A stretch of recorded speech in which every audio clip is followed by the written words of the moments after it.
d'abord, bienvenue et merci à vous tous d'être présents pour le lancement d'un nouveau rendez-vous autour de sujets sciences et société. Science toi-même, c'est un cycle de rencontres co-construit entre le CEA et le 104 qui va se dérouler entre février et juin. L'idée de ce cycle, c'est de confronter, additionner, en tout cas permettre un dialogue entre un chercheur du CEA spécialiste de son domaine et un écrivain, philosophe ou vidéaste pour se confronter autour d'une même thématique pendant environ 1 heure. Les thématiques porteront autour du climat, les énergies, l'intelligence artificielle.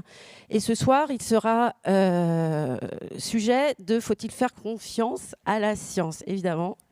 Donc, à l'issue de ces échanges, vous pourrez poser vos questions. Voilà. Et donc, pour animer le débat, je vous prie d'accueillir Sylvain Bourmeau. On peut l'applaudir. Voilà. Fondateur du journal Analyse Opinion Critique, également journaliste et producteur de La Suite dans les idées sur France Culture. Voilà, donc... Merci beaucoup. Merci Karine. Merci Karine Iris pour cette présentation et le lancement de cette série de 4 rencontres à l'initiative conjointe, vous l'avez compris, du Centre à l'énergie atomique et du 104. Je pense que cette série l'idée de cette série et l'envie de cette série doit beaucoup à la situation présente et particulièrement le sujet de ce soir, la confiance dans la science. On aurait pu vraisemblablement avoir cette discussion il y a 3 ans, il y a 4 ans. C'est une question ancienne, mais vous avez pu mesurer à quel point cette question... on a pu l'éprouver quotidiennement avec cette expérience que nous offre, parce que c'est toujours bien de voir les choses aussi sur leur angle positif, cette expérience que nous offre la pandémie, cette situation sanitaire singulière que nous traversons maintenant depuis 2 ans et qui nous a, entre autres choses, amené à nous poser des questions sur la manière dont la science fonctionnait, dont les scientifiques travaillaient, dont le résultat de leurs recherches et de leurs démarches était plus largement partagé avec des non-spécialistes. Et du coup, évidemment, la question de la confiance qu'on place ou qu'on ne place plus dans la science. C'est de cela dont on va parler aujourd'hui avec Cynthia Fleury et avec Étienne Klein, que j'invite à me rejoindre ici.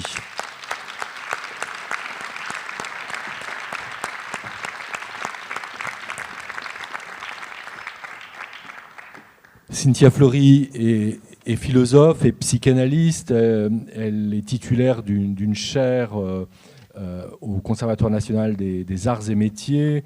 On lui doit de très nombreux ouvrages. Elle s'est particulièrement intéressée à la question de la vérité scientifique et de la capacité à pour cette vérité scientifique d'exister aussi socialement, d'être partagée. Je crois que ça a fait l'objet de beaucoup de ces recherches.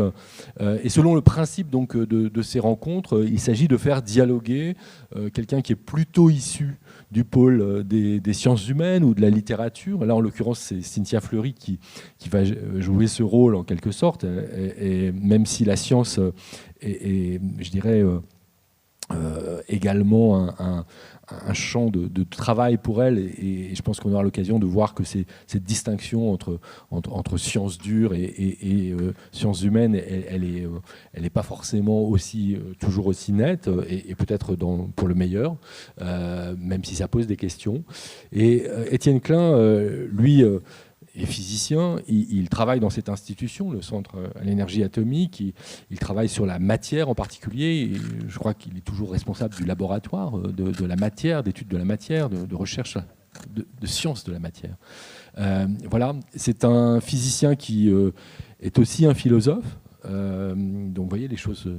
sont parfois plus compliquées. Tout le monde ne rentre pas dans des cases. Un philosophe, je veux dire au sens propre du terme, qui a mené des recherches en philosophie, on lui doit également de très très nombreux ouvrages. Et c'est quelqu'un qui passe beaucoup de son temps et de son énergie aussi, si j'ose utiliser le mot, à vulgariser la science. J'ai la chance d'être depuis de longues années maintenant collègue d'Étienne Klein à France Culture, où il présente et produit cette émission scientifique Le Monde d'Étienne Klein, qui vient juste de se terminer. Aujourd'hui, il était question de l'effondrement des espèces, de la disparition des espèces. Alors, peut-être Étienne, vous pouvez commencer. Vous pouvez commencer en reprenant la question et en philosophe peut-être, en dépliant les mots et en particulier le mot de confiance qui peut nous amener à penser des choses différentes selon la façon dont on lit cette question. Peut-on faire confiance à la science ? Bien, bonsoir à toutes et à tous. Merci pour l'invitation. Je suis ravi de discuter avec Cynthia, que je rencontre parfois pour discuter de ces questions. Alors déjà, sur la question qui est posée ce soir, peut-on faire confiance à la science ? Bon, déjà, dans la confiance, il peut y avoir l'idée d'une forme de naïveté, c'est-à-dire qu'on délègue à d'autres la capacité à orienter nos décisions, nos actions. Et donc, la confiance peut paraître être une façon d'abandonner son libre arbitre pour confier la responsabilité de penser comme il faut ou de faire ce qu'on doit faire à d'autres personnes. Je ne sais pas si vous avez vu ce film que personnellement j'adore, qui s'appelle « Le cave se rebiffe », un film de Michel Audiard dans lequel il y a cette réplique « Depuis Adam se laissant enlever une côte jusqu'à Napoléon attendant Grouchy, toutes les grandes affaires qui ont foiré étaient basées sur la confiance. » Bon. Tout ça pour dire que la question, en fait, je ne la comprends pas bien, ou plutôt, je la comprends de trois façons différentes. Je peux la comprendre comme étant, est-ce que je dois faire confiance à ce que dit un scientifique quand il parle ? Un scientifique en particulier. Ou bien, est-ce que je dois faire confiance à la science, en général, quand elle s'exprime ? La science étant là perçue de façon collective. Troisième façon de la comprendre, peut-on faire confiance à la science pour résoudre certains des défis qui se présentent à nous ? Par exemple, même si vous faites confiance aux climatologues pour dire ce qu'il en est du climat, donc vous faites confiance à la parole des scientifiques, est-ce que pour autant vous avez confiance dans la capacité qu'a la science de résoudre le problème du changement climatique ? Vous voyez que c'est des questions extrêmement différentes, et je pense que si on les distinguait, les réponses que nous donnerions à chacune d'elles seraient différentes.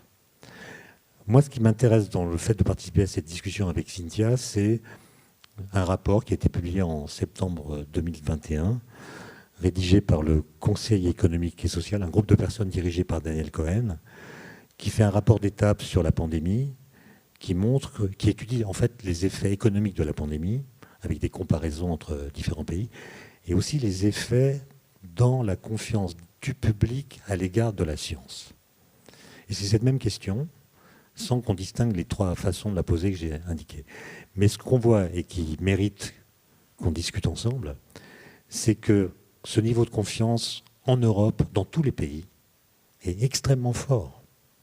Le grand public fait confiance à la science, aux scientifiques, je ne sais pas très bien ce qu'il faut dire, mais on a, en tant que professionnel, un crédit que n'ont pas les autres professions. En tout cas, pas les journalistes, pas les hommes politiques, etc. Alors, je ne sais pas comment est mesuré ce taux, mais au début de la pandémie, il était de 90% dans tous les pays. Et l'évolution de cette confiance a été suivie en Allemagne, en Italie, en Espagne, en France, en Angleterre, dans les Pays-Bas, etc. Et on voit que dans tous les pays, sauf la France, ce niveau reste constant pendant la crise. Il y a même des cas où la confiance augmente légèrement. Et en France, on a perdu 20 points. Voilà, ça s'est effondré. Perdre 20 points en 18 mois, ça laisse penser qu'il faudra beaucoup plus que 18 mois pour regagner le niveau de départ. Alors on peut se demander comment ça s'explique. Il y a sans doute plein de causes. On peut par exemple imaginer que les Français sont des humains très particuliers, qui ne sont pas européens de ce point de vue-là, donc ils se distinguent des autres. On peut aussi imaginer qu'une explication serait que en France, en tout cas moi ça m'a traumatisé en tant que vulgarisateur. En France, on a personnalisé le débat. On avait là une occasion historique de faire de la pédagogie scientifique, mais vraiment historique, puisque Pendant le premier confinement, par exemple, les gens étaient inquiets, voulaient savoir, tout le monde était devant sa télévision. On aurait pu expliquer ce qu'est, s'agissant des médicaments, un essai en double aveugle, ce qu'est un essai randomisé, ce qu'est une exponentielle. Le mot exponentielle est devenu un mot de la langue courante. Est-ce qu'on a passé 5 minutes à expliquer ce qu'est une exponentielle? On aurait pu expliquer pourquoi il ne faut pas confondre corrélation et causalité, ce qu'on n'a pas cessé de faire. Et au lieu de faire de cette pédagogie, on a préféré organiser des joutes à propos de débats souvent prématurés entre des personnalités qui d'ailleurs étaient modifiées au gré du temps ou remplacées par d'autres. Et il me semble que ça nous a trompés collectivement, d'une part parce que la science, c'est pas un scientifique qui parle. Autrement dit, quand un scientifique parle, il ne devrait pas dire « je pense que ». En fait, moi, j'ai aucune confiance dans la parole des scientifiques. Par contre, j'ai confiance dans la science. Et donc, si je veux avoir confiance, il faut que le scientifique qui parle me dise « nous savons que ». Nous savons que. C'est pas moi, c'est nous. On a discuté, on a mené des recherches. Et après de longues discussions, on a pu faire parler un élément de réalité qu'on appelle une connaissance scientifique. Et puis, cette science qui est ce que nous savons, elle est évidemment par construction incomplète. Elle pose des questions dont nous ne connaissons pas les réponses. Par exemple, qu'est-ce que c'est qu'une vérité scientifique? C'est par exemple, la Terre est ronde. Une vérité scientifique, ça ne veut pas dire qu'elle est absolument vraie. Ça veut dire que vous ne pouvez la critiquer qu'à partir du moment où vous avez des arguments scientifiques pour le faire. Est-ce que l'atome existe? 2500 ans de discussion. Puis un jour, on démontre que l'atome existe, mais que l'atome qui existe n'est pas celui qui avait été préalablement pensé. Mais l'énoncé « l'atome existe » est une vérité scientifique. Est-ce que l'univers en expansion, est-ce que l'univers observable est en expansion? La réponse, c'est oui.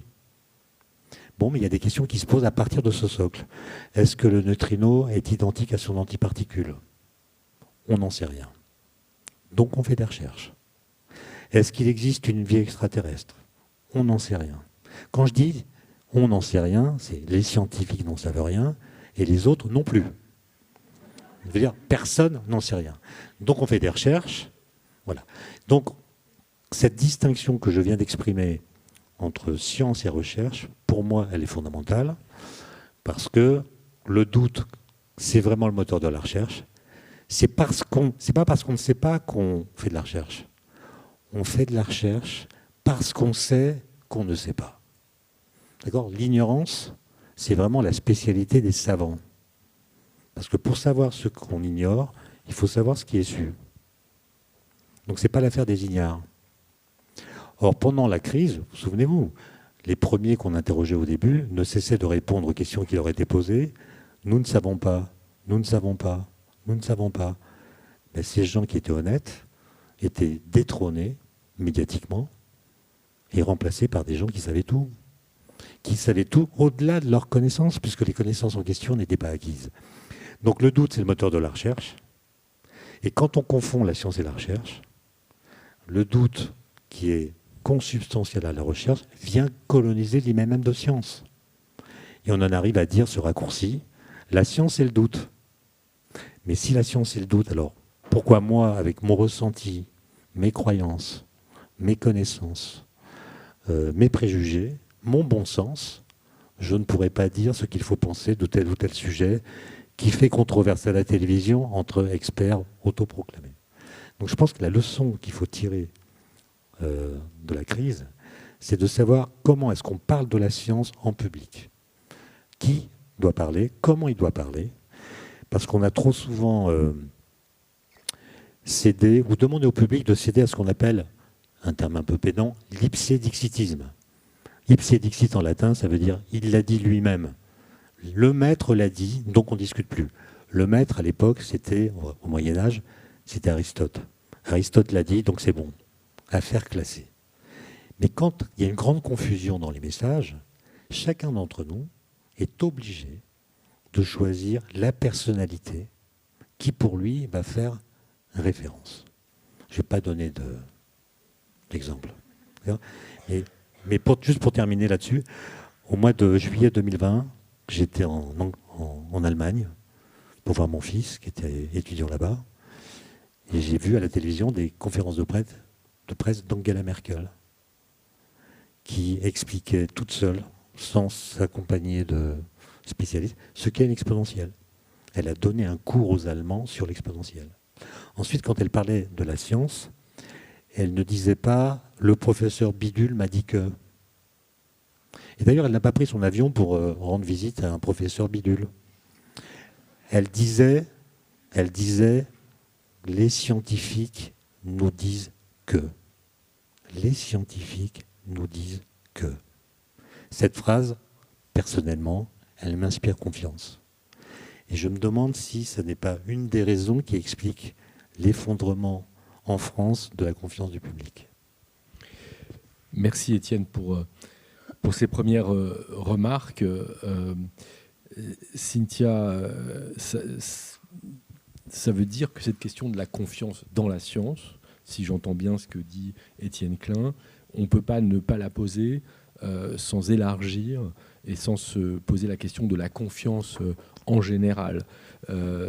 Parce qu'il y a d'autres institutions qui sont impliquées, notamment dans ce travail qui consiste à rendre public le discours scientifique. En entendant Étienne Klein, on ne peut pas, quand on est journaliste, ne pas se sentir visé, évidemment, puisque quand il s'agit de savoir qui est en situation de donner la parole à qui et selon quelle logique, on a eu au cours de ces derniers mois des exemples à méditer. Et donc cette crise sanitaire, ça c'est pour essayer de vous relancer sur la spécificité de la France par rapport aux autres pays, elle est intervenue dans un contexte où la défiance à l'endroit des institutions politiques, médiatiques, était forte. On se rappelle que la crise précédente n'avait rien à voir avec la santé, qu'elle concernait, qu'on l'a appelée la crise des Gilets jaunes, et qu'elle témoignait, elle aussi, d'une crise de défiance forte dans les institutions. Cynthia Fleury. Oui, alors il y a plusieurs points sur la situation. Moi, je ne suis pas une spécialiste, de sociologie française, au sens où, comme le Cevipof, je viendrai faire des enquêtes là-dessus. Il n'empêche que le Cevipof a fait effectivement une enquête. On vient de parler de l'enquête d'Algan, Cohen et et al. Et dans les deux cas, de toute façon, c'est vrai, si vous voyez, il y avait un index qui était posé par le Cevipof sur populisme, entre guillemets, et puis populisme scientifique. Donc vous aviez très clairement un en deçà, un tropisme ces dernières années dit populiste en France qui est basé sur différentes formes d'insécurisation. Une insécurisation d'abord socio-économique, une insécurisation politique, une insécurisation culturelle. Et par ailleurs, deux grands critères de défiance. Défiance envers les institutions et puis défiance interpersonnelle. Et je me souviens, Algan et Foucault, etc., avaient différencié le populisme dit de droite et le populisme dit de gauche sur le fait que les deux s'accordaient sur une défiance très forte envers les institutions, mais n'étaient pas d'accord sur le niveau de défiance interpersonnelle. Et donc là, se faisait une différenciation. Mais dans les deux cas, il y avait un lien avec populisme scientifique et donc avec une extension de la défiance des institutions vers d'autres corps. Et alors là, c'est intéressant, vous avez là aussi populisme scientifique de droite et populisme scientifique de gauche, je caricature, hein, mais c'est malgré tout des enseignements assez schématiques de ces études. Populisme scientifique de droite, c'est la vieille critique qu'on connaît des élites, de la consanguinité, du pouvoir qui confisque, etc. Donc des lignées, de la République des lignées, du fait que le pouvoir cache. Enfin bref, il y a toute une grande tradition de l'atteinte au peuple, des petites gens, etc. Donc ça, vous avez ce populisme scientifique-là. Et puis populisme scientifique de gauche avec le fait que la science, ce n'est pas l'allié du pouvoir, mais c'est l'allié du capital. donc du grand capital, donc des labos pharmaceutiques, et donc derrière la critique capitalistique marxiste, vous avez vous voyez, cette atteinte aux élites de l'argent versus les élites du pouvoir. Dans les deux cas, les deux forment un grand discours anti-science qui vient, c'est vrai, en France, qui trouve... alors ensuite, vous avez le rôle des médias. Alors le rôle des médias, puis ensuite vous avez le rôle effectivement des modèles économiques aujourd'hui qui organisent également les réseaux sociaux et qui font, vous avez tous entendu, parce que c'est aussi lié, Frances Haugen de Facebook, quand elle a fait son audition à l'Assemblée nationale ou au Sénat, je ne sais plus, et qui a raconté que de manière algorithmique, les clics, selon que dislike ou like, etc., selon qu'il venait faire de l'ad hominem, c'est-à-dire mettre une personne, personnaliser le tweet ou pas, s'il venait utiliser un certain type de mots, etc., ils étaient naturellement pondérés x5 versus 1. Et donc, très mécaniquement, de manière algorithmique, ce n'est pas par la qualité du contenu, mais c'est par un type de quantification d'un certain type de vocabulaire que l'on va diriger l'attention et on va capter l'attention des gens vers un certain type de contenu. Donc, mécaniquement, entre guillemets, ce qu'on appelle le complotisme, les discours haineux, les discours ad hominem qui désignent, etc., mécaniquement montent en haut, grimpent. Donc tout ça fait, et puis bien évidemment, vous avez un modèle économique et puis un modèle spectaculaire, entre guillemets, et qui est sans doute une incompréhension, alors là, plus fondamentale de qu'est-ce qu'un débat. Et ça, c'est une question qui, malgré tout, est une question presque scientifique, parce que c'est la manière dont on organise la parole et comment la démocratie, en fait, est un jeu, comme disait Foucault, de modes de virédiction. Donc des manières de dire le vrai. En démocratie, il y a une pluralité pour dire le vrai. Ça, c'est juste. C'est-à-dire qu'on reconnaît la possibilité. Mais on reconnaît également une hiérarchisation, c'est-à-dire que tout le monde n'accède pas à la phase de décision publique de la même façon. Donc vous avez des niveaux de mode de dire vrai. Voilà, on va permettre l'expressivité, le café du commerce, sauf qu'on ne va pas permettre que le café du commerce prenne une décision en démocratie. Il va y avoir un protocole de construction d'une décision capable de produire un acte politique. Donc tout ça fait qu'il y a une normativité en démocratie. Et les individus confondent souvent la normativité et les différents régimes de normativité par rapport, parce que quand on dit public, débat public, c'est autant le café du commerce que le débat parlementaire. Or, ça ne s'organise pas avec les mêmes règles, heureusement.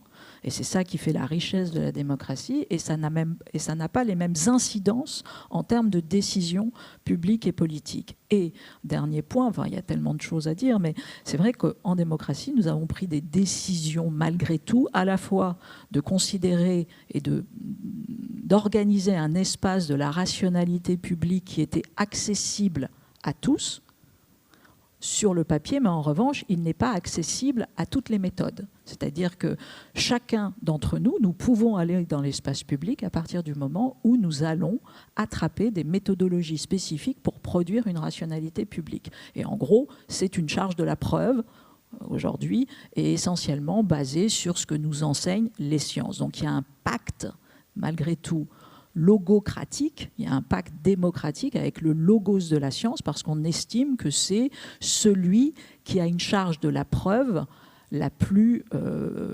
stable, la plus partageable, etc., etc. Et donc la plus, on va dire, la plus capable de produire un vivre ensemble, pour le dire comme ça. Bon.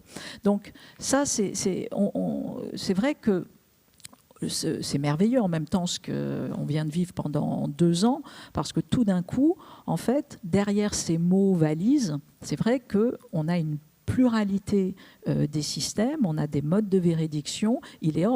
On fait sans cesse passer, si vous voulez, ce qui s'appelle une controverse publique avec une controverse scientifique. Et donc, on utilise sciemment cette manipulation autour du langage. On sait d'ailleurs que tous ceux qui ont défendu le design intelligent ou le créationnisme, etc., ont un maître mot qui s'appelle « teach the controversy », donc apprenez la controverse pour précisément déstabiliser les contenus scientifiques. Donc, c'est vrai que dans le monde d'aujourd'hui, l'instrumentalisation d'un discours pseudo-scientifique est également une arme régulièrement utilisée. Je voudrais, pour lier vos deux interventions, revenir sur la question de ce que Cynthia Fleury appelle ces modes de véridiction, ces façons de produire de la vérité qui ne sont pas les mêmes selon les acteurs. On ne le fait pas de la même façon selon qu'on est un scientifique ou un responsable politique et selon qu'on est par exemple un journaliste. Or, on dépend quand même considérablement des médias pour partager socialement un certain nombre d'informations, de faits. Or, il me semble que le mode de véridiction, le mode d'objectivation des journalistes est devenu très simple. Il s'agit de frotter deux silex pour produire la vérité, un pour, un contre. Dans les chaînes d'infos continues, on appelle ça le pif-paf. On a l'impression que cette rhétorique, au fond, et Cynthia Fleury disait il faut s'interroger sur ce que c'est que le débat. Et cette mise en débat, cette façon quand même très naïve de considérer qu'on produit de la vérité ou qu'on produit de l'objectivité en frottant deux opinions contradictoires et souvent caricaturalement contradictoires, gouverne quand même un certain nombre de choix. Et si on veut prendre un peu de distance, on peut se dire, plutôt que de réfléchir sur la pandémie, prenons un exemple un peu plus ancien. Comment a-t-il été possible d'inviter aussi longtemps sur les plateaux de télévision des gens qui niaient la réalité du dérèglement climatique ? Et comment c'est plus possible aujourd'hui ? À partir de quel moment ça n'a plus été possible pour un journaliste de prendre cette responsabilité ? Pourquoi on ne peut pas organiser des débats pour savoir si la Terre est ronde ou plate ? Pour le dire autrement et de façon crue. Qu'est-ce qui fait qu'à un moment un débat n'est pas possible dans les médias ? Qu'est-ce qui fait qu'un journaliste ne se sent pas autorisé à organiser ce match pour ou contre, qui est une discussion en fait scientifique ? Il y a là une responsabilité considérable qu'on a vue à l'œuvre pendant cette pandémie, Étienne Klein. Oui, alors moi je pense que si on veut avancer, on doit refuser de nommer des boucs émissaires. Parce qu'on pourrait dire que c'est la faute des médias, c'est la faute des scientifiques qui ont pactisé avec certaines façons de produire de l'information. Mais je parle d'un système. En fait, si chacun d'entre nous réexamine tout ce qu'il a pensé ou fait pendant la crise, il verra qu'à un moment ou à un autre, il s'est trompé, il a fait une erreur de jugement, etc.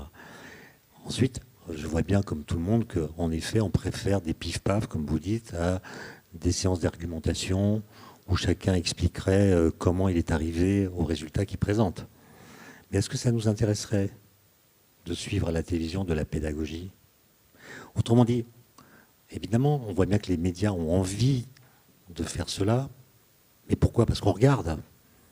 Donc ça pose la question de savoir pourquoi on préfère regarder des pif-paf plutôt que de suivre des cours. Et donc tout le monde est interrogé par ça. Il y a une efficacité de cette stratégie qui réclame notre adhésion. Moi, je n'observe pas de boycott de ce type de spectacle à la télévision, de la part des spectateurs, je veux dire.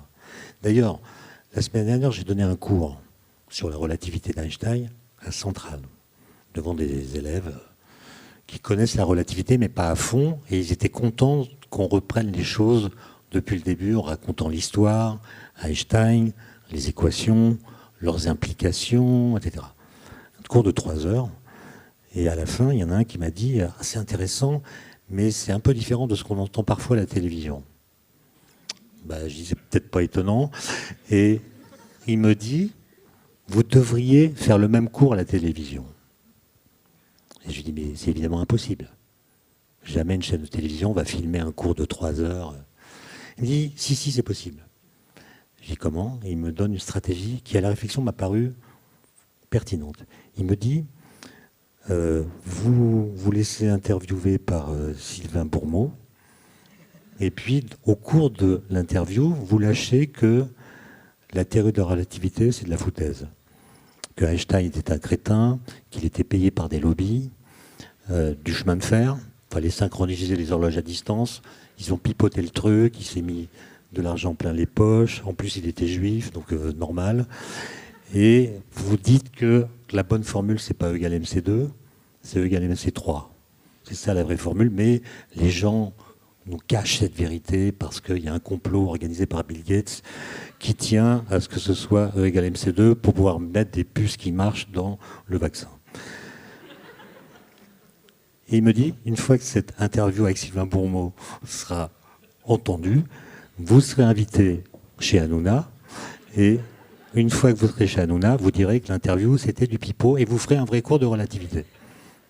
Donc vous voyez, je pense qu'il y a quand même une prime qui est donnée au truc qui surprend, qui contredit ce que dit la communauté, etc. Et en fait, comme vous l'avez dit, moi je fais de la vulgarisation depuis 30 ans. Et la vulgarisation, pour moi, c'était vraiment un exercice intellectuel. C'est-à-dire, la mécanique quantique, par exemple, c'est une histoire incroyable. C'est des concepts fascinants. Et dans une république à la française, ce type de connaissance doit pouvoir circuler librement, y compris auprès de ceux qui n'ont pas fait d'études. Après, ils en font ce qu'ils veulent, mais ils doivent être mis en contact avec ces connaissances. C'est l'idée que la science, elle n'est pas démocratique. On ne vote pas pour savoir si c'est telle formule qui est juste plutôt que telle autre, mais elle est républicaine. Elle est affaire publique.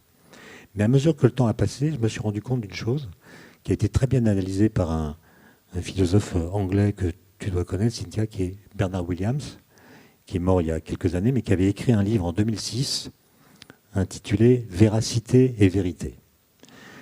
Et ce livre, quand je l'ai lu, décrivait exactement, avec des mots justes, ce que je ressentais en rencontrant différents publics.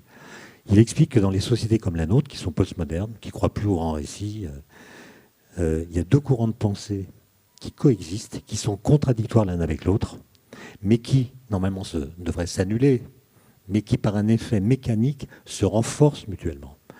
Le premier courant de pensée, c'est ce qu'il appelle le désir de véracité. Nous sommes éduqués, nous sommes informés, nous sommes formés, nous avons une certaine méfiance pour l'élite et l'institution. Et donc, nous ne voulons pas être trompés par les discours institutionnels ou médiatiques. Donc, ce désir de véracité, il est parfaitement sain. C'est finalement le souci de ne pas être dupe, ce qui est légitime. Et évidemment, dans ces versions radicales, il peut aller jusqu'à la théorie du complot. Mais, quand il est bien organisé, ce désir de véracité, on le partage tous, on n'a pas envie d'être trompé. À quoi peut conduire ce désir de véracité? En toute logique, il devrait servir à l'identification de la vérité. Mais ce que montre Williams, c'est que non. Parce que ce désir de véracité va déclencher dans la société un esprit critique généralisé qui va défaire l'idée qu'il y a des vérités assurées. Si je vous parle d'une vérité scientifique, vous allez me dire, mais elle est peut-être éphémère, peut-être qu'elle est institutionnelle, instrumentalisée, culturelle, factice, manipulée.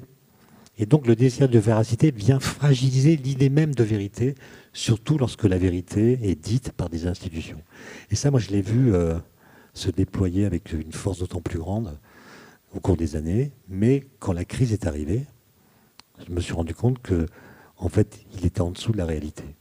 C'est-à-dire que, à cause du numérique, qui rend beaucoup de services, mais vous voyez bien que chacun d'entre nous, grâce au numérique, peut devenir une nouvelle sorte d'individu. Au sens où, en quelques clics, en posant des questions, vous pouvez fabriquer votre chez-soi idéologique. C'est-à-dire trouver, bâtir la communauté numérique qui contient des gens qui pensent comme vous, qui croient comme vous, qui s'abreuvent aux mêmes sources que vous, qui seront d'ailleurs renforcés par des algorithmes qui très rapidement identifient votre tropisme intellectuel, votre sensibilité politique, vos goûts, etc. Et faites l'expérience avec Google, par exemple. Demandez à Google, est-ce que la Terre est plate? Les 2 premiers sites proposés par Google, c'est des sites platistes. Okay. Donc, on pourrait dire, mais c'est pas bien, etc. Mais il faut plutôt interroger nos cerveaux. Pourquoi est-ce que nos cerveaux déclarent vraies les informations dont ils aiment qu'elles soient vraies et non pas les vraies informations? Donc là encore, vous voyez, on pourrait critiquer le numérique en soi, mais c'est aussi notre rapport à tout ça qui est interrogé. Et le numérique aide beaucoup les neurosciences à comprendre comment fonctionnent nos choix. Qu'est-ce qui fait qu'une fake news est 7 fois plus partagée qu'une véritable information? Et d'ailleurs, en tant que citoyens, nous qui voyons dans les mêmes canaux de communication circuler des connaissances, scientifiques ou autres, des croyances, des opinions, des commentaires, des bobards, comment est-ce qu'on peut les distinguer? Leurs statuts respectifs se contaminent. Et c'est là que Williams a raison. Par exemple, si je vous dis une connaissance de physique sur le boson de Higgs, peut-être vous allez penser que je la dis telle que je la dis parce que le CEA a intérêt à ce que je la dise de cette façon. Et donc vous allez pondérer mon discours d'une forme de suspicion qui est liée à mon appartenance. Et on voit bien que ça peut créer une très très grande confusion dans laquelle il me semble qu'on est. Mais il y a des bonnes nouvelles. Je terminerai là-dessus. Vous connaissez, j'en parle souvent, l'effet qu'on appelle Dunning-Kruger, du nom de 2 psychologues américains qui ont publié un papier sur ce biais cognitif. Ils ont montré que quand on a affaire à un nouveau problème, en général, on le considère comme un problème déjà connu, pour lequel on va déployer des stratégies de solution qui sont déjà éprouvées par ailleurs pour d'autres problèmes.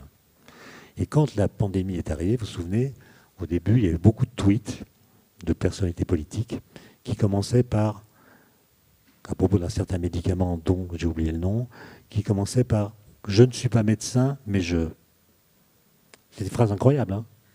Je ne suis pas médecin, mais je vais délivrer une ordonnance. J'y connais que dalle, mais je vais vous dire ce qu'il faut faire. Des tweets comme ça, on n'en voit plus.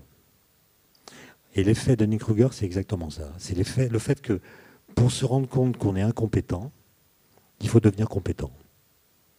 Au début, on est incompétent et arrogant. À la fin, on est compétent et moins arrogant. Et l'arrogance se confine, si j'ose dire, dans des sites spécialement destinés pour lui prêter main forte, qui sont les sites complotistes. Et je trouve qu'aujourd'hui, à peu près tout le monde a compris qu'une pandémie, c'est pas simple, que trouver la bonne solution d'emblée, c'est pas à la portée de beaucoup de gens. Et on a tous acquis en compétences. Par exemple, moi, il y a 2 ans, je ne savais pas ce que c'était qu'un vaccin ARN messager. J'ai regardé. Je ne savais pas très bien ce que c'était qu'un R0. Maintenant, je sais. On a appris des choses. On est devenu plus compétent tout en étant moins arrogant. Et ça, c'est plutôt un message d'espoir pour la suite. Je ne sais pas si vous savez comment Dunning et Kruger ont eu l'idée de faire cette étude. Ils ont lu dans le journal un fait divers qui raconte l'histoire d'un jeune homme qui a cru comprendre en lisant un papier qu'on devient invisible pour les caméras de surveillance quand on s'enduit le visage avec du jus de citron. Donc le gars, il a une idée géniale. Il a fait un hold-up après, dans une banque, après s'être enduit le visage avec du jus de citron. Il a été arrêté grâce aux caméras de surveillance. Et Dunning et Kruger se sont demandé, mais comment est-ce qu'on peut être aussi stupide? Et ils ont enquêté. On va revenir, je pense, après, j'espère, sur certains aspects du numérique, des usages en particulier. Mais Cynthia Fleury, moi, j'aimerais qu'on se pose la question aussi des institutions.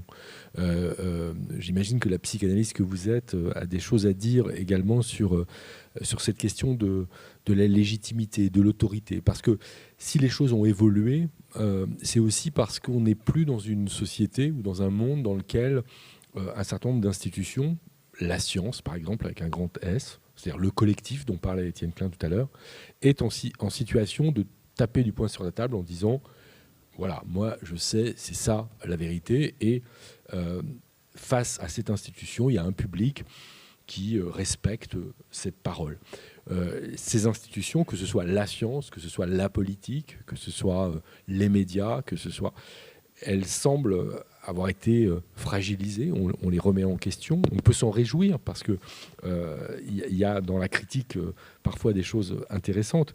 Mais la question qui se pose à nous, c'est comment, c'est finalement, plutôt que de raisonner en termes de crise de l'autorité, se demander s'il ne s'agit pas d'une crise de la légitimité. Et comment restaurer cette légitimité autrement que en invitant les instituteurs à remettre une blouse grise ou en s'attachant à des symboles comme ça qui incarneraient une figure d'autorité qui est aujourd'hui dépassée. Alors, c'est compliqué parce que, en fait, vous allez voir que... Enfin, vous allez voir. En sciences humaines et sociales, on part du principe que, de toute façon, on va restaurer une légitimité en allant vers la réduction du déficit scientifique. Et donc en considérant que, notamment, c'est par un travail de sociologie des sciences, et les sociologies des sciences, les science studies, etc., sont arrivées dans les années 50. Et je pense que c'est malgré tout important. Elles ne sont pas arrivées n'importe comment. Elles sont arrivées parce qu'il y a eu des faillites globales de la science, incarnée notamment par différents moments qui ont construit notre histoire, qui peuvent être considérés, on a même parlé de catastrophes des Lumières, qui sont Hiroshima, qui sont Auschwitz, parce qu'on considérait, et on ne va pas refaire ici un cours, mais il y a eu le procès des médecins. Donc, si vous voulez, toute notre histoire du XXe est venue raconter aussi un effondrement, avant même l'autorité, etc., de la finalité de la science. La finalité, pourquoi faire? La finalité, pour quel progrès? Et c'est vrai que les Lumières, le XVIIIe siècle, étaient essentiellement construits autour de ce qu'on pourrait appeler une convergence des finalités. C'est-à-dire, en gros, avec un sentiment de chacun que plus on serait scientifique, plus on serait moral, plus on serait politiquement, on pourrait cohabiter ensemble, plus on s'aimerait, plus on se comprendrait, etc. Il y avait une convergence des finalités. Le XXe a fait éclater cette convergence des finalités en montrant que, hélas, non, ce n'est pas si simple et on peut très bien se connaître et ne pas s'entendre et on peut produire sans cesse de l'esprit critique, intelligent et en même temps produire du doute paranoïaque et que ce n'est pas simple de faire la différence entre un doute méthodologique et un doute paranoïaque, etc. etc. Bon. Et que bien évidemment, la science est de plus en plus technoscience et donc ce qui se présente comme le plus savant ne maîtrise pas par ailleurs l'effet de l'effet de l'effet de l'effet, comme disait Anders, et donc où vous avez un texte de 86 sur la société du risque, le risque est devenu le passager clandestin de la science, Ulrich Beck. Bon. Donc tout ça, si vous voulez, ça...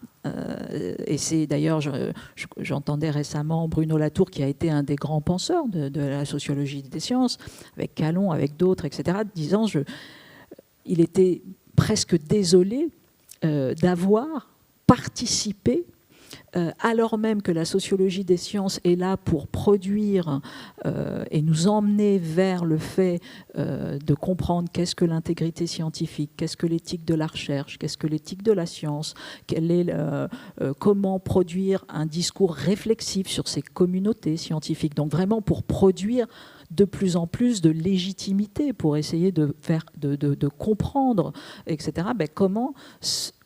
Oui, conjointement, en allant vers ce discours de plus en plus savant de la sociologie des sciences, où se produit un phénomène de doute, d'esprit critique qui tout d'un coup va dire mais, voilà. Donc, la question est la suivante, c'est-à-dire que si on vise l'efficace court-termiste, en gros, il faut restaurer l'autoritarisme bête et méchant. Ce n'est pas tenable dans une démocratie. Donc, dans une démocratie qui considère que les humanités sont un socle, on est obligé de passer par la face nord. Je dis ça parce que nous avons un alpiniste patenté, mais pas face nord, même toi tu ne veux pas. Mais la démocratie est obligée. Donc la face nord, c'est la sociologie des sciences, c'est le fait de, malgré tout, tenter de faire ce cours de 3 heures, alors que personne ne va le regarder, mais c'est comme ça, et de dire ce n'est pas grave, faisons-le tout de même exister, etc., etc.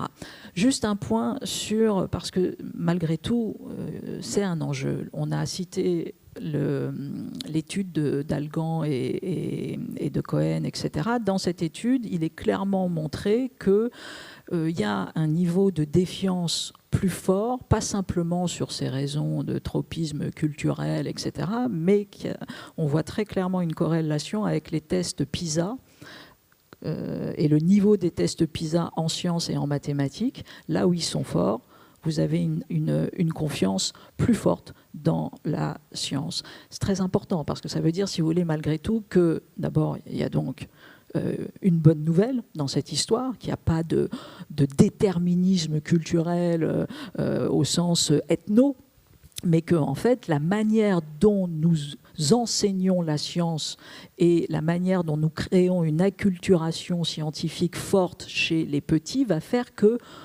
toute la vie, le lien à la science va être différent.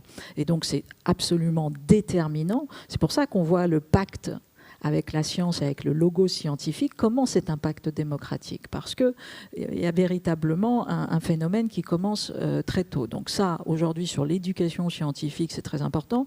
Vous avez vu dernièrement que le niveau français, c'était les derniers résultats de l'éducation française, on a une dégradation magistrale en mathématiques et en sciences. Donc, si vous voulez, c'est après les réformes Blanquer, etc. Bon, tout ça, voilà, ce sont des enjeux au très long cours. Donc, c'est pas que les médias, les ceci, les cela, c'est quelque chose qui, la manière dont nous éduquons notre esprit, et voilà. Et comment? Et alors ensuite, vous avez bien évidemment tous les travaux critiques. Il faut continuer. Il faut continuer, mais en revanche, il faut faire aussi de l'acculturation sur ça, c'est-à-dire la science, c'est un dispositif collectif, ce sont des protocoles, c'est de l'evidence-based médecine ou de l'evidence-based, c'est de la charge de la preuve. Qu'est-ce que c'est qu'une preuve? Qu'est-ce que c'est des essais randomisés?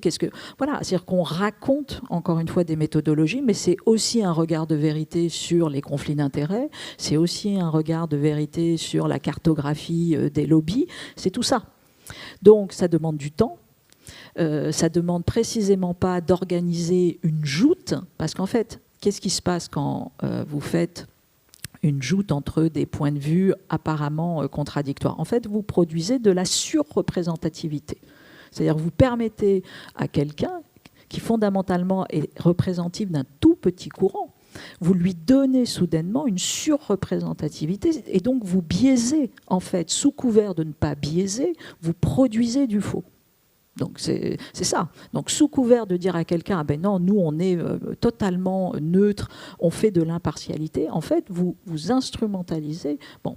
Donc tout ça, c'est à raconter, à expliquer. Je pense sincèrement, moi, que les individus sont tout à fait aptes à le comprendre et même à orienter demain leur désir de justement avoir des débats de plus grande qualité, mais faut-il encore qu'on les rassure sur le fait que, précisément, on est dans le juste en faisant ça et non pas dans quelque chose qui servirait... Bon.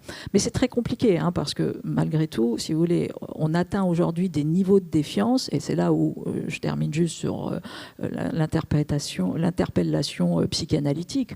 On atteint aujourd'hui des niveaux de défiance, de déni, de ressentiment, de violence envers tout ce qui est, entre guillemets, ressenti comme élite, etc., qui font que c'est extrêmement compliqué de rétro-pédaler par simplement les arguments rationnels, parce qu'on voit très très bien que c'est comme ça dans tout délire paranoïaque, tout ce qui est donné comme argument, de toute façon, est retourné pour venir valider.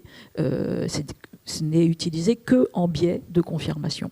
Donc ça, c'est difficile, et c'est vrai que on va mettre un certain temps à restaurer ou tout simplement à instaurer peut-être un climat de confiance, mais de confiance encore une fois scientifique au sens où elle-même le protocole de confiance n'est pas simplement, si vous voulez, un crédit accordé comme une foi. Non. où la confiance renvoie à un certain protocole de véridiction. Ça veut dire, Étienne Klein, que on n'a pas le choix, on ne peut pas faire le pari de restaurer cette confiance en la décrétant. Elle doit se construire.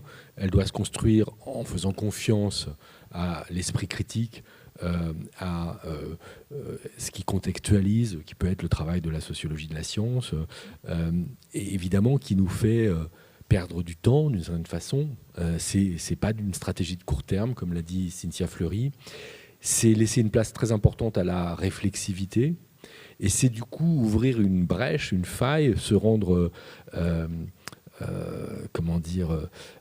plus facilement attaquable à certains égards. C'est toute la difficulté. Parce que vous disiez tout à l'heure, en faisant la distinction qui est très importante entre recherche et science, que tant qu'on ne sait pas, il faut faire des recherches. Mais la question qui se pose, c'est celle de l'allocation des ressources, que ce soit les ressources matérielles, de l'argent, ou des ressources de temps, tout simplement. Il y a belle lurette que les scientifiques, les astrophysiciens ne vont pas perdre le temps d'inviter à la table de l'un de leurs collègues un platiste, par exemple. Ce serait une perte de temps pour tout le monde, et donc, ou de les inviter dans les sommaires des revues. Et donc, de la même façon que la NASA consacre une petite partie de son argent à la recherche à propos des extraterrestres, on est rassuré de savoir que c'est une toute petite partie de l'argent dont il dispose. Donc, au fond, le problème est déplacé du côté de celui de l'allocation des ressources, encore une fois, qu'elles soient matérielles ou temporelles. Oui, il y a cette question des ressources qui est évidemment importante, parce que quand on met de l'argent, ça veut dire qu'on attend des recherches en question, qu'elles produisent certains bénéfices, soit en termes de connaissances, soit en termes d'application. Et j'aurais des anecdotes rigolotes à raconter si j'avais le temps, mais moi je pense qu'il y a aussi une ambiguïté qui vient du fait que la science, on l'a dit, produit des connaissances. On a même parlé de vérité scientifique. D'ailleurs, il faut peut-être revenir sur ce terme, parce que vérité, c'est quand même un mot un peu fort. Et si on regarde l'histoire, on voit bien qu'il y a des vérités scientifiques dans le passé qui sont devenues fausses. Par exemple, au XIXe siècle, tous les physiciens pensaient que l'espace était colonisé par un éther luminifère qui transportait la lumière, jusqu'au moment où cet éther a été proclamé mort par Einstein, et depuis, plus personne ne l'a réactivé. Donc c'était une vérité, elle est devenue fausse. Et puis, il y a des vérités dont on ne voit pas très bien comment elles pourraient devenir fausses. Par exemple, la forme de la Terre. Tant que la Terre sera ronde, on dira qu'elle est ronde, enfin j'espère. Et on ne dira qu'elle est plate que quand elle deviendra plate, si elle le devient. Il y a des gens qui doutent. Je me souviens d'un débat avec une personne importante qui disait on n'est pas à l'abri d'un nouvel Einstein qui nous démontrera que la Terre est plate. Bon. Donc on peut toujours invoquer une forme de scepticisme radical, mais il est un peu ridicule dans ce cas-là. Et puis il y a des vérités de science que je pense qu'il faut remanier pour tenir compte de l'évolution de nos connaissances. Par exemple, la Commission européenne a mis sur pied un questionnaire pour le public. Il y a 10 questions de science qu'on pose aux différents pays d'Europe, et puis on voit au cours du temps comment les bonnes réponses évoluent. Et parmi ces 10 questions, il y a « Est-ce que la Terre tourne autour du Soleil ?» Évidemment, je sais qu'il faut répondre oui. Mais en fait, c'est faux. Parce que si on prend comme théorie de la gravitation, non pas celle de Newton, mais celle d'Einstein, la relativité générale, qui dit que tous les référentiels sont équivalents. Il n'y a aucun référentiel dont vous puissiez dire qu'il est particulier par rapport aux autres. Mais quand vous dites que la Terre tourne autour du Soleil, le Soleil devient le centre, donc il a une position spécifique que n'a pas le référentiel de la Terre. Or, tous les référentiels sont équivalents. Je ne dis pas que l'énoncé est faux, je dis que la manière de le dire devrait être remaniée pour tenir compte de l'évolution de nos connaissances et de notre compréhension de la gravitation. Donc, ce n'est pas vraiment une vérité scientifique, cette phrase. Mais je pense que ce qu'on a compris aussi grâce au XXe siècle, c'est que la science, en marge des connaissances qu'elle produit aussi de l'incertitude. Mais une incertitude très spéciale. La science ne nous dit pas ce qu'on doit faire des possibilités que la science nous donne. Quand la science était enchâssée dans l'idée de progrès, quand la science était le moteur du progrès, on avait tendance à dire on fait ce qu'elle permet de faire puisqu'elle nous mènera au meilleur. on a été dégrisé de cette idée, et donc on doit décider, parmi toutes les choses que la science rend possible, celle qu'on va choisir. La science nous dit comment faire des OGM. Est-ce qu'on doit faire des OGM? Elle nous dit qu'on peut faire la 5G. Est-ce qu'on fait la 5G? Évidemment, on ne peut pas défendre une conception scolaire de la démocratie. C'est-à-dire un citoyen qui dit « moi, la science ne m'intéresse pas, je la méprise », il est un aussi bon citoyen qu'un autre. Donc on n'a pas à demander aux citoyens de devenir experts en virologie, en climatologie, en physique nucléaire. D'ailleurs, c'est impossible. On oppose souvent, c'est une petite parenthèse, on oppose souvent le public et les scientifiques. Mais c'est une fausse opposition, puisque les scientifiques font partie du public. Si vous demandez à un physicien des particules ce qu'est un OGM, il ne va pas répondre tout de suite très bien. Si vous demandez à un physicien des particules quel est le principe actif d'un vaccin à ARN messager, ça va flotter. Si vous demandez à un biologiste comment se passe l'interaction forte dans les protons entre quarks, etc., il ne va pas être à l'aise. Donc on est tous dans le même bateau de ce point de vue-là. Et je pense que une des raisons pour lesquelles la confiance est rompue, en partie, c'est parce que nous n'avons pas réussi à mettre sur pied des instances permettant, en démocratie, comme la nôtre, de discuter du type de compagnonnage que notre société veut effectuer avec les nouvelles technologies. Par exemple, le débat sur la 5G, juste pour finir là-dessus, c'est un débat légitime. Mais quand vous lisez les articles, les différentes publications qui ont été proposées pendant le débat qui s'est passé à la fin de l'année 2021 dans la presse, on voit que les points de vue étaient très militants et il n'y avait pas d'article d'ingénieur. Ça veut dire qu'il y avait une sorte de décorrélation apparente entre la compétence et la militance. Et moi, je pense que les gens compétents dans les débats devraient intervenir davantage. Ce qui veut dire que les gens compétents, qui en général sont modérés, devraient s'engager sans modération. Parce que les gens qui sont très militants, pour ou contre, hein, quand je dis militant, c'est pour ou contre, c'est des gens qui ont un avis tranché. Mais il semblerait que le fait d'avoir un avis tranché dédouane celui qui l'a, cet avis, de l'envie de s'instruire à propos de ce sur quoi il a un avis tranché. Mes amis qui sont pour la 5G ne savent pas ce que c'est que la 5G. Mes amis qui sont contre la 5G ne savent pas ce qu'est la 5G. Ça veut dire que les technologies sont jugées à partir de leur halo symbolique, à partir des récits dans lesquels on les insère. Et je pense que la peur que nous avons qu'adviennent des applications qui ne nous plaisent pas, cette peur, nous la transformons en défiance à l'égard de la valeur de vérité que transporte la science. Une sorte de confusion. Quand j'étais jeune, la critique de la science en France, c'était pendant la guerre du Vietnam, on soupçonnait les scientifiques, notamment les physiciens, de perfectionner l'art de tuer. Il y avait le comité Jason avec des prix Nobel aux États-Unis qui avait mis au point les trucs au napalm, etc. Donc on disait, mais finalement, les scientifiques sont complices des militaires. Cette critique a quasiment disparu. Et ce qu'on critique aujourd'hui, c'est la valeur de vérité du discours des scientifiques. Il me semble qu'on devrait réajuster notre critique en voyant ce qu'on fait porter à la science et à ce qu'elle dit, et ce qu'on fait porter à ce qui pourrait devenir des applications non désirables de la science. On voit bien dans ce que vient de dire Étienne Klein que ça rejoint ce que vous disiez à propos de la surreprésentation, de ces positions très, très tranchées. Et on voit bien aussi, et c'est ce que pointe Étienne Klein, que peut-être pour terminer, avant de passer la parole au public, Cynthia Fleury, que l'une des solutions pour rétablir cette confiance passe par la création de ces instances, instances qu'appelaient de leur vœu des sociologues que vous citiez tout à l'heure, Michel Callon, avec Yannick Barthes et Pierre Lascoum, dans ce livre « Agir dans un monde incertain », qui appelaient de leur vœu l'organisation de conférences de consensus. On a eu récemment une expérience à propos du climat en France, avec des citoyens tirés au sort. Vous pensez que ça passe par ce type de dispositif ? Alors, ça passe nécessairement par ce type de dispositif. Après, c'est une chose si vous voulez, on demande à ces types de dispositifs de faire quantité de choses. Bon.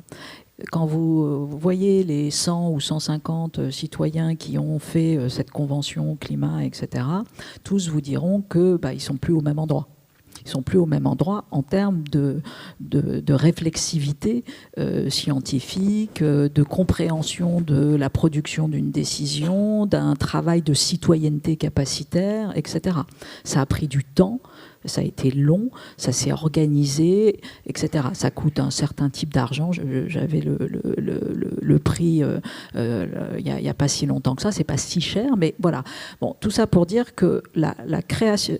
Vous avez un auteur qui s'appelle Miller, Jon Miller, qui a expliqué que longtemps, si vous voulez, ce que Lascaux, Calon avait posé comme ce qu'on appelle aussi le déficit scientifique, c'est-à-dire sous-entendu, nous allons demain orienter mieux les individus précisément en faisant de la littératie, de la culturation scientifique. C'est vrai et c'est pas vrai. C'est vrai et c'est pas vrai. Pourquoi ? Parce qu'il y a des réalités socio-économiques différentes, il y a des valeurs qui sont différentes, etc. Donc, c'est pas aussi simple. Il n'empêche que nous sommes obligés de le faire. Nous sommes obligés de le faire pour une raison très simple, c'est que l'intermédiation première aujourd'hui de notre monde, c'est la science, c'est la technique, c'est le numérique. Donc, de toute façon, pour accéder au débat démocratique, pour vivre dans cette société, il faut comprendre plus ce qu'est cette science, de toute façon. Donc, parce que vous avez immédiatement même une impossibilité d'accéder, si vous voulez, à votre citoyenneté. Or, nous n'avons aucun temps, nous n'avons pas révolutionné nos formations globales, continues de cela. Donc ça, c'est un enjeu assez considérable demain, de dire où, quand, comment, parce que ça se fait tout au long de la vie. C'est d'allouer du temps, des temps citoyens à ça, des temps pour comprendre, non seulement pour comprendre, mais pour participer, pour éventuellement ensuite décider. Ça, c'est encore une autre question qui renvoie à quelle place de la démocratie participative ou délibérative, etc. Mais il n'empêche qu'on démultiplierait ces moments-là. C'est évident qu'on fait grimper, si vous voulez, on fait bondir le niveau de l'exercice libre de rationalité publique. On le fait, voilà. Donc, mais c'est beaucoup d'argent, c'est beaucoup de temps. C'est d'autant plus nécessaire demain que vous avez deux grands métachangements. Le métachangement qui est le numérique et puis le métachangement qui est l'anthropocène, etc. Mais surtout, dans ce métachangement, vous avez une course de vitesse. Si vous voulez, ça n'a échappé à personne que le monde numérique, c'est un monde d'accélération et de régime permanent d'accélération qui est antinomique de la réflexivité humaine. C'est hélas, là il y a une bataille, si on ne reprend pas la main sur une décélération politique voulue, construite, et qui remet à sa place, bien évidemment, le calcul informatisé, la vitesse, etc., mais qui la réinsère, qui la réencastre dans une temporalité plus démocratique, on perdra le match, puisqu'il y aura nécessairement un phénomène de délégation de la décision et de la compréhension des choses à la machine. Donc tout ça, c'est des enjeux qui font que tout d'un coup, demain, qu'est-ce qu'être un citoyen, voilà, la part de l'éducation scientifique dans notre système de gouvernementabilité, en fait, elle est clé. Et ça s'organise, oui. Merci. Je crois qu'il est temps de vous passer la parole. Il y a des micros qui peuvent circuler de part et d'autre de la salle. Donc si vous voulez, on va peut-être prendre 2 ou 3 questions dans un premier temps. Si vous voulez vous manifester en levant la main pour que les personnes qui ont des micros vous identifient. Et merci de conserver vos masques quand vous posez la question, parce que le micro va circuler d'une personne à l'autre. Bonjour. Je voudrais que vous m'éclairiez de vos connaissances, mais je vais aussi vous éclairer des miennes. Il y a 27-21 pour la France, Monsieur Klein. C'est pas fini, le match n'est pas fini. Est-ce que vous ne pensez pas que ce manque de confiance, cette défiance vis-à-vis de la science, d'une partie de la population, pourrait être lié au fait que cette même partie de la population juge que la science nous a permis de construire un monde qui ne convient plus,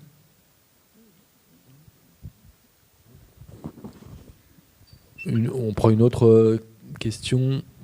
Oui, ça arrive. Le micro arrive. Monsieur. Oui, j'aurais voulu qu'on aborde des questions de temporalité. Je pense au problème de Monsanto, où les scientifiques sont juges et parties, et ça se joue sur du très long terme. Donc, personnellement, moi, je ne sais plus à qui me fier sur ces questions-là, par exemple. Merci. Et puis une autre. Vous voulez passer le micro. Bonsoir. Moi, je me posais la question de l'influence des GAFA, des grands groupes privés. De l'influence des GAFA, des grands groupes privés, sur justement cette confiance qu'a le public dans la science. Merci. Alors, okay. Étienne, Cynthia, qui... Est-ce que je peux aussi demander la... On va en prendre 3 déjà pour commencer, okay. C'est déjà pas mal.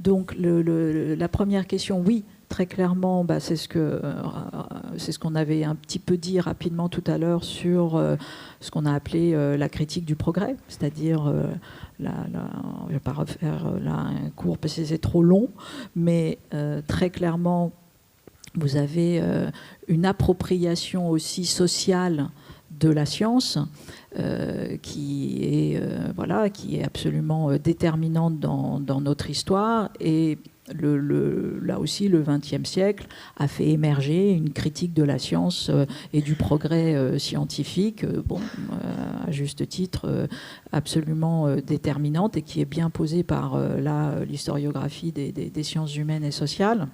Donc encore une fois, tout notre enjeu, il est à la fois de permettre et d'élaborer et de construire et de sophistiquer notre critique de la science, qui par ailleurs est absolument corollaire de la science, et puis en même temps de considérer que la science reste un protocole de juridiction plus élaboré que d'autres, et que malgré tout, nous devons là aussi le consolider. Donc c'est ça qui est complexe dans notre histoire, et qui est peut-être aporétique au sens où c'est antinomique, c'est que nous faisons avancer, on l'a dit tout à l'heure, encore une fois, c'est la vérité de la sociologie des sciences, et on fait avancer une mise en lumière des défaillances des systèmes et de nos protocoles scientifiques, tout en considérant malgré tout qu'ils déploient une robustesse plus intéressante pour nos sociétés. Donc, on fait les deux. Donc, et donc, ça complexifie, si j'ose dire, le problème. Et là aussi, aujourd'hui, vous avez des travaux très conséquents sur ce qu'on appelle l'avis de scientificité de l'expertise. Sous-entendu, tiens, qui sont nos experts et comment se construit leur avis. Donc la structuration, il y a des travaux entiers sur la structuration des avis scientifiques, notamment des avis des fameux experts. Et vous avez notamment un texte à l'international qui s'appelle Les principes de Singapour, qui est le texte aujourd'hui consensuel à l'international pour défendre qu'est-ce que c'est l'intégrité scientifique et à quoi ça réfère exactement en termes de protocole, de méthodologie, de conflit d'intérêts, de règles, de falsification de la preuve, etc., de plagiat, enfin bref, quantité de choses. À l'intérieur des principes de Singapour, vous avez aussi étonnamment, c'est pour ça que c'est pas si simple, la question de la responsabilité sociale de la recherche. Alors que nous venons d'un monde, le début du XXe, c'est le savant et le politique de Max Weber qui considère qu'il faut autonomiser totalement la science, c'est-à-dire comme s'il fallait la sortir, mais ça n'existe pas, bien évidemment. Science-société, ça nous constitue. Donc, moi, je n'ai pas de réponse, si vous voulez. C'est ça qu'il faut essayer de comprendre, c'est qu'à l'instant T, il n'y a pas de réponse, mais il y a notre tentative la plus collective et la plus inclusive et la plus pédagogique possible pour tenter de produire des vérités relativement stables, mais qui effectivement évoluent et qui Mais c'est clair que sur les conflits d'intérêts et les juges et parties, tous les jours, nous avons des preuves de cela. Et ça n'empêche pas que nous ne pouvons pas disqualifier pour autant le protocole global de la science à cause de cela. Étienne ? Sur les conflits d'intérêts, je pense que s'il y a ce qu'il faut dire, il y a simplement les conflits d'intérêts, on finit toujours par les voir. Enfin, c'est ça qui fait qu'il y a quand même de la scientificité qui agit au cours du temps et qui fait qu'ils sont révélés parfois trop tard, mais on finit par les connaître. Maintenant, sur la question de monsieur, est-ce que le monde ne nous convient pas ? Bon, ce qui est dénoncé aujourd'hui, c'est la naïveté de la philosophie des Lumières. Les philosophes des Lumières, ils pensaient qu'il y avait un embrayage automatique. C'est un peu ce que disait Cynthia à propos de la convergence des finalités. Il y a un embrayage automatique entre progrès scientifique, progrès technique, progrès moral, progrès matériel, etc., progrès humain. On voit que cet embrayage n'existe pas. En même temps, le monde ne nous convient pas. Mais ce qui fait qu'on est mal à l'aise avec ça, c'est qu'on ne pourrait pas retourner dans le passé. On a tous compris qu'on serait incapable de vivre dans le passé, quelle que soit la période, en connaissant la suite de l'histoire. Par exemple, moi, à titre personnel, j'aimerais bien retourner en 1927, assister aux discussions entre Niels Bohr et Albert Einstein à l'hôtel Métropole de Bruxelles. Ça me passionnerait, mais si je devais aller chez le dentiste le soir même, j'aurais absolument pas le courage d'aller chez le dentiste en 1927. Et donc, pour aller chez le dentiste en 1927 et avoir le courage nécessaire, il faut être vivant en 1927 sans connaître la suite de l'histoire. Bon. Donc, le passé, pour nous, est invivable. Et le futur, il n'est plus configuré par rapport à ce qu'il a pu être même à la fin du XXe siècle. Dans les années 80, je me souviens, on nous parlait de l'an 2000 tous les jours. L'an 2000 était représenté, il était dessiné. Comment on allait voyager, se nourrir, travailler, se distraire, etc. Il y avait même une impatience de l'an 2000, parce que c'était à la fois crédible et attractif. Et certains de mes camarades étaient pressés d'être vieux. Alors, il n'y a plus de jeunes qui soient pressés d'être vieux, ça n'existe plus. Parce que cet horizon projectif qui a été l'an 2000 n'a pas été remplacé par une autre projection, de sorte qu'on est dans une sorte de phase de descente. C'est un peu comme en alpinisme, hein. On a grimpé vers l'an 2000 avec beaucoup de motivation. On a fait le sommet, puis après, la descente, ça fait mal aux genoux et ça nous éloigne de l'objectif qui était le nôtre. Et je pense qu'on est dans une phase comme ça. D'ailleurs, le mot progrès a disparu des discours publics. Il est remplacé par le mot innovation, qui dit bien ce qu'il veut dire. On innove sans bien savoir ce que ça va donner, mais simplement parce qu'on doit relever les défis du présent. Donc c'est l'état critique du présent qui sert de motivation, et non pas une certaine idée attractive et crédible qu'on aurait du futur. Et ça, c'est en fait grâce à la science qu'on a été déniaisé aussi. C'est comme les scientifiques qui ont parlé de l'anthropocène, du changement climatique, etc. Et donc, la difficulté pour se projeter, c'est que quand on nous parle du futur d'une façon crédible, c'est pas très réjouissant sur la biodiversité, la pollution, etc. Et quand on nous en parle de façon attractive, c'est pas crédible. Et c'est ça qui a mis l'idée de progrès, qui supposait que les deux, attractifs et crédibles, soient mis ensemble. C'est ça qui fait qu'elle est entrée en crise. On prend quelques autres questions, oui, monsieur. Oui, je voulais revenir sur la question du changement climatique, parce que là, il me semble, il y a un moment où il y avait une savoir scientifique beaucoup plus avant que c'est arrivé dans le public. Et est-ce qu'il y a un mécanisme démocratique qui pourrait aider à empêcher ce retardement qui pouvait nous coûter peut-être beaucoup? D'accord. Oui, alors je voulais revenir sur le particularisme français que vous avez souligné au début, à savoir la considérable baisse de confiance dans le discours scientifique, et puis aussi de la confiance dans les élites qui a été remarquée en France par rapport aux autres pays européens. Et je voulais savoir, enfin, ce que vous pensiez, est-ce qu'il pourrait y avoir un lien, justement, je voulais dire aussi le baisse de niveau mathématique en général, hein, en France. Est-ce que ça, c'est pas aussi une réaction au fait que la réussite en mathématiques a été, survalorisée, peut-être, en France par rapport à d'autres pays, parce que c'était la condition quasiment de la réussite. Donc en fait, c'est aussi ce qui permettait de faire partie des élites, peut-être, et que là, on assiste aussi peut-être à une sorte de réaction à ce phénomène. Voilà. Et troisième, le micro arrive. Merci. Bonsoir. Alors cette semaine, on vient de vendre 42 Rafales à l'Indonésie. Et on n'a pas compris, monsieur. Pardon ? Non, je disais que cette semaine, on vient de vendre 42 Rafales à l'Indonésie. Et ma question, c'est est-ce que la science, à travers la technologie, n'est pas condamnée à alimenter les rapports de force comme elle a toujours été ? Et est-ce qu'un jour, on pourra se sortir de cet engrenage ? Ok. Qui veut... Tu peux commencer.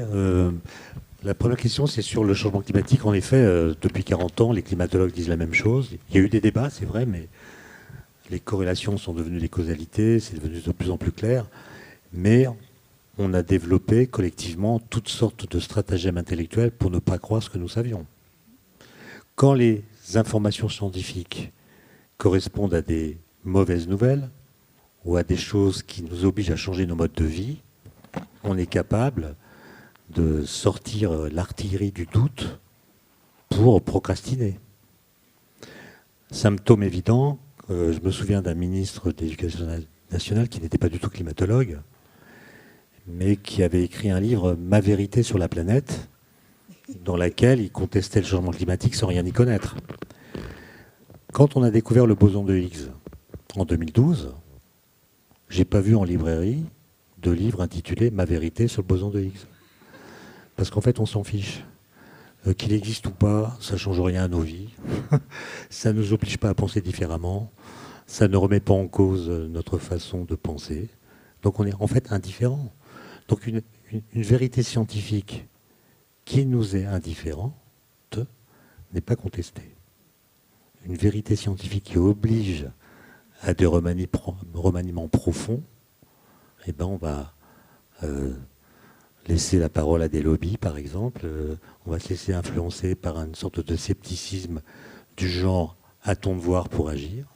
Et c'est exactement ce que nous avons fait. Bon. L'autre question sur les mathématiques de monsieur. Bon, moi, je ne suis pas spécialiste de cette chose-là. Ce qui m'étonne, c'est que le classement Teams, terrible. Classement Teams, on compare les niveaux des élèves en CM2 et en 4e, ou en CM1 et 4e, je ne sais plus. Dans tous les pays de l'OCDE, il y en a 32. Et la France est avant-dernière. Le seul pays qui soit derrière nous, c'est le Chili. Et ce qui m'étonne, moi, c'est que ce classement devrait provoquer beaucoup de réactions politiques. Devrait même être un sujet de campagne présidentielle. Je n'ai pas l'impression que ce soit le cas. Le ministre a réintroduit les mathématiques en terminale. Ça a été annoncé lundi. Il y a eu d'ailleurs un très beau titre de journal. Le ministre a fait un virage à 360 degrés. Et là, je me suis dit, en effet, il faut peut-être remettre des cours de maths. Bon. Non, mais la question insistait sur un autre point. Dans ma génération, les maths étaient évidemment intensément enseignés et c'était un moyen de sélection, en effet, mais avec un bon argument, qui est que on parle rarement de mathématiques à table le soir à la maison. Et donc, on jugeait les capacités des élèves indépendamment du contexte social ou familial dans lequel ils vivaient. Alors qu'en lettres, on sait bien que le niveau de français des élèves, il dépend de ce qu'il y a comme livre à la bibliothèque à la maison, de la façon de parler des parents, etc. Et donc, ça paraissait un moyen d'éviter un biais social qui, à mon avis, aujourd'hui existe beaucoup moins. Puisque... ce serait long à raconter, mais par exemple dans les concours des grandes écoles, on diminue la taille des problèmes.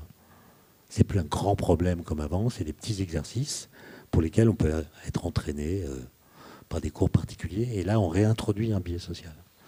Donc je ne sais pas très bien si je peux aller plus loin dans l'analyse, mais on peut aussi imaginer modifier l'enseignement des mathématiques. Au lieu que ce soit de façon un peu punitive, comme j'ai pu le connaître, il y a peut-être des méthodes un peu plus fécondes qui montrent que les mathématiques, c'est quand même le meilleur endroit où on peut faire vivre ce que j'appellerais l'érotisme des problèmes. Il y a des problèmes de mathématiques, même simples, qui sont absolument passionnants, et une fois qu'on les a saisis, on est pris, quoi. On ne peut plus les lâcher. C'est peut-être ça la carte à jouer, plutôt que la note, avec cette idée très française que quand on est bon en sciences, on n'est pas bon en lettres, et réciproquement, et que la note connote votre ontologie. Si vous avez une mauvaise note en maths, c'est que vous êtes nul en maths à vie. C'est pas vous qui êtes nul, c'est votre cerveau. C'est complètement faux. Et ça fixe les gens dans des postures, ça crée des parois de verre. Moi, j'enseigne en prison. Je peux vous dire qu'il y a beaucoup de détenus qui pensent qu'ils ne sont même pas autorisés à entendre quelqu'un parler de science. C'est pas fait pour eux. Ils se sentent illégitimes. Ils ont le syndrome de l'imposture en tant qu'auditeurs. S'ils écoutent un gars parler de science, ils sont dans l'imposture par rapport à eux-mêmes. Pourquoi ? Parce qu'ils se sont pris des tôles à l'école et ils ont pensé que ça les définissait en tant qu'être humain. Donc là, il y a sans doute, oui, beaucoup de choses à revoir. Un très bon antidote à ça, je le signale, puisqu'on publie ce samedi dans le journal AOC que je dirige un entretien avec lui, c'est le livre que vient de signer un mathématicien qui s'appelle David Bessis, Mathematica. Il aurait dû parler aujourd'hui au 104, on a dû annuler ses prises de parole, mais c'est un livre formidable pour voilà. Et en gros, il explique la difficulté qu'il y a à enseigner les maths. Il dit, au fond, enseigner les maths, c'est comme apprendre à quelqu'un à faire ses lacets par téléphone. Et donc...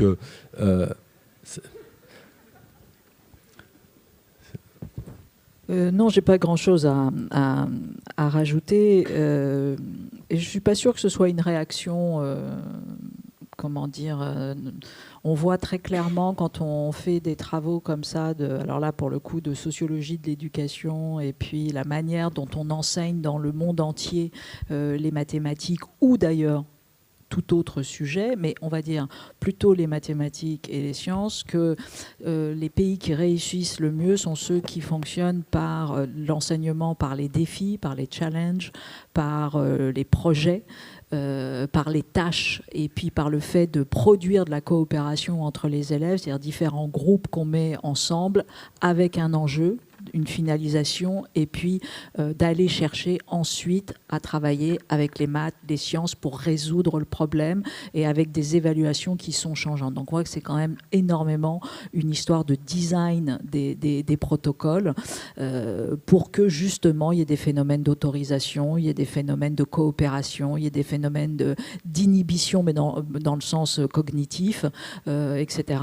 Donc c'est-à-dire on vient comment dire, ensemble se passionner pour tel ou tel sujet et puis bloquer des informations. Enfin bref, tout ça pour dire qu'on a vraiment à réinvestir de façon pas du tout scolaire cet enseignement-là pour tout simplement pour lever des phénomènes d'autocensure qui sont très très forts, qui sont très présents dès le départ. Et pour le coup qui sont extrêmement dommageables parce que encore une fois, les méta-changements qui sont là, ils sont très très conséquents avec les mathématiques, mais encore une fois on a fait confiance et science ou science et conscience. De fait, voilà, on défend demain les humanités scientifiques. Merci. Allez, on prend une dernière question, parce qu'on a dépassé nos... Oui. Bonsoir. En fait, je suis très surprise de l'utilisation du mot vérité dans les échanges que nous avons eus. Et est-ce qu'il ne vaudrait-il mieux pas parler de découverte scientifique ? Et je voulais savoir comment vous envisagiez l'ouverture en fait de la science aux autres disciplines et notamment celle où on peut échanger sur la façon pour que tout le monde puisse s'entendre, en fait.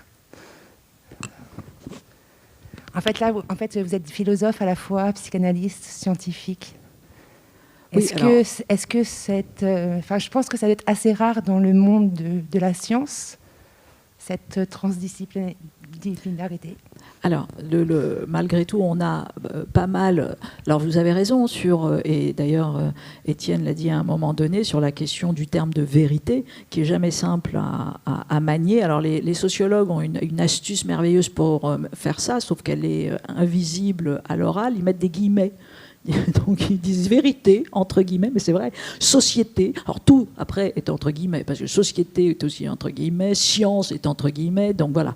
Donc il y a des facilités de langage qui sans doute sont insuffisantes, etc. Donc on parle de contenu scientifique, on parle effectivement de découverte scientifique, mais même ça, ça pourrait avoir des guillemets. Donc encore une fois, il ne s'agit pas d'être dans des approches dogmatiques du vrai ou de la vérité. Mais on l'a dit, c'est pour ça que tout à l'heure, moi j'avais parlé de mode de véridiction. Et puis par ailleurs, aujourd'hui, et c'est le travail des sociologies, de ce qu'on appelle la sociologie des sciences ou des science studies, c'est précisément l'interdisciplinarité aussi. C'est-à-dire de venir, de travailler avec les sciences humaines et sociales pour comprendre, pour ne pas, si vous voulez, autonomiser la science et puis l'ontologiser, lui donner comme une sorte de statut épistémique autre, alors que bien évidemment, elle est enserrée dans des jeux sociaux, de rapports de force, on l'a dit, de rapports économiques. On ne peut pas parler science sans modélisation économique de la science, etc., etc. Donc ça, c'est toutes les science studies qui font ça, et donc nécessairement une alliance avec les SHS, c'est-à-dire les sciences humaines et sociales. Bien, mais... Merci à toutes et à tous pour votre attention. Merci Étienne Klein, merci Cynthia Fleury. Je pense qu'il faudra davantage qu'1h30 pour rétablir la confiance. Mais vous l'avez compris, c'est une affaire de longue haleine. Mais il faut bien s'y atteler. Merci encore. Et je profite aussi juste de quelques instants pour vous donner rendez-vous le samedi 19 mars pour un débat autour des questions du climat, dont on a un petit peu parlé, mais dont il sera vraiment question de manière approfondie, avec une grande climatologue, Valérie Masson-Delmotte, et puis un romancier, Laurent Godet. Et ce sera animé par notre collègue et ami Mathieu Vidard. Merci à toutes et à tous.